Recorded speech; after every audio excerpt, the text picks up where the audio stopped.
मंगेशकर परिवार हे महाराष्ट्राचं भारताचं एक भूषण आहे. त्यांच्यावर सर्वच लोकांनी सर्वच काळातील सरकारने त्यांचा आदर केलेला आहे, सन्मान केलेला आहे, संस्कृती योगदान मान्य केलं आणि सदरू दवाखाना बांधत असताना सर्वच पक्षांनी सर्वच सरकारने त्यांना मदत केली.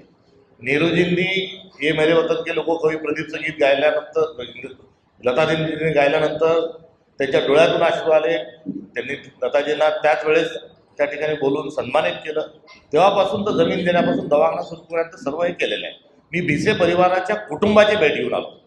5.5 तास एक मातृत्वासाठी असुसलेली महिला, तिच्याशी केलेली वर्तणूक, तिच्या परिवाराशी केलेली वर्तणूक, त्यांचं होत असणारं रक्तस्राव, यातून झालेला बळी, हा सर्व हृदयद्रावक आहे. आणि या हृदयद्रावकमध्ये त्या दवाखान्याची पहिली घटना नाही. पैशासाठी अडवल्या जातं अशा तक्रारी सातत्याने त्या ठिकाणी येत आहे. धर्मदाय दवाखाना असताना मोफत उपचार अभिप्रेत ते कोणालाही होत नाहीये. मोठ्या प्रमाणावर आर्थिक अनियमितता आहे. आणि असं असताना जे डॉक्टर घ्यायसास आहे यांची बाजू घेत असताना ते केळकर तिथले जे डीन आहेत ते म्हणतात राहुल केतू त्यांच्या डोक्यात आले आणि म्हणून त्यांनी 10 लाख मागितले. इतकं बेजबाबदार विधान डीन देत आहे. त्याचे CCTV जप्त करावेत.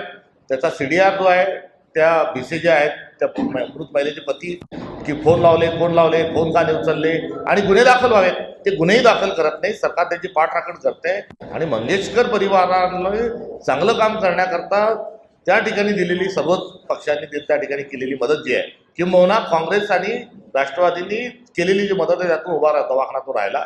त्यामुळे मत कोणचं असेल काय असेल त्यापेक्षा प्रासंगिक काय आहे, त्या प्रासंगिकमध्ये मंगेशकर परिवाराची चुप्पी ही फार कर्कश आहे. त्या संदर्भात माफी मागत नाही. त्या भिसे परिवाराच्या सांत्वनाकरता मंगेशकर परिवारातील कोणीही गेलेलं नाही. तिथले खासदार मंत्री आहेत तेही गेलेले नाहीत. आणि मंगेशकर परिवार माफी मागत नाही, चौकशीवर म्हणत नाही, अनियमितता दूर करू म्हणत नाही, काहीही बोलत नाही. त्यामुळे त्यांची या संदर्भातली जी चुप्पी आहे ही फारच कर्कश आहे, ही अमानुष आहे.